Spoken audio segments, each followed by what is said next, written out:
Karen got what she deserved. The hotel lobby meltdown. I had been looking forward to this trip for months. After grinding through late nights at work, hitting every deadline, and saving up carefully, I finally allowed myself a small indulgence. A week at a 5-star hotel in the city's most vibrant district. The kind of place that made you straighten your posture the second you stepped into the lobby. The chandeliers dripped with crystal. Polished marble floors reflected the golden glow of ornate lamps, and the faint scent of jasmine drifted through the air. Business travelers bustled about with sleek rolling cases, couples whispered in corners, and staff glided like practiced dancers across the floor, balancing trays and greetings with effortless grace.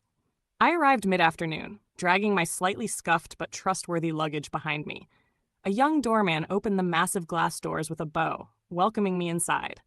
My heart thrummed with anticipation. This was it, my little reward to myself. A real escape. What I didn't know then was that my escape would come with a front row seat to one of the most entertaining meltdowns I'd ever witness. And it all began with her, Karen. I noticed her the moment I joined the check-in line. The lobby had a neat, roped-off area for guests waiting at the front desk. About 6 of us stood patiently in line.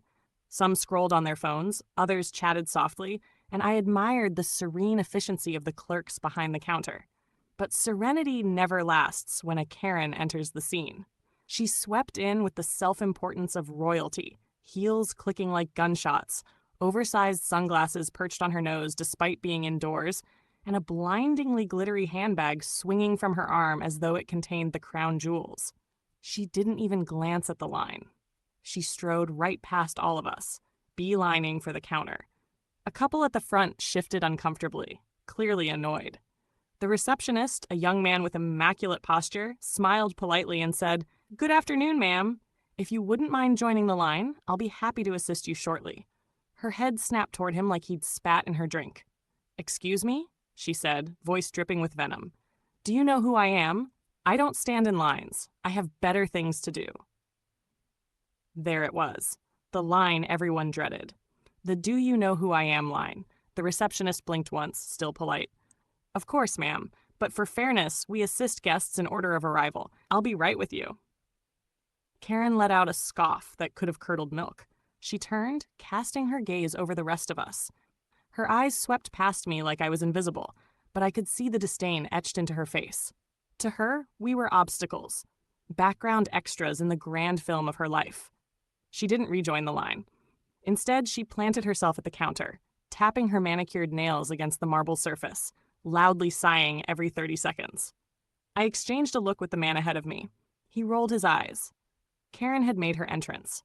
By the time it was my turn, she was still at the counter, loudly insisting she deserved an upgrade to the presidential suite.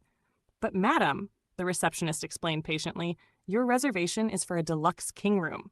The presidential suite is not included." "Are you calling me a liar?" she snapped, raising her voice loud enough to turn heads. "I booked the suite. I specifically asked for it. I expect it ready now, or I'll have your job." The receptionist glanced at his monitor, unruffled. "I've double-checked the reservation. It is indeed for a deluxe king. I'd be happy to offer a paid upgrade, should you wish." "Paid?" Karen gasped, clutching her chest like she'd been shot. "You expect me to pay extra? I know how this works. You always keep the good rooms hidden until someone important arrives. Well, I'm important. You will give me that suite, and you will do it with a smile." Her shrill tone echoed across the lobby. Conversations paused, heads turned, whispers spread. She wanted an audience. She thrived on it. That was her first mistake. When it was finally my turn, the receptionist gave me a tired but grateful smile, as if to say thank you for not being her. I leaned in and said quietly, "Rough day?" His lips twitched in a suppressed laugh. "You have no idea." Karen, of course, heard. "Are you talking about me?" she snapped, spinning toward me. I blinked innocently. "Oh, sorry, ma'am, I was just sympathizing with him. He seems very professional." That lit the fuse. "Professional?" she barked. "He's incompetent. He's trying to scam me out of my suite."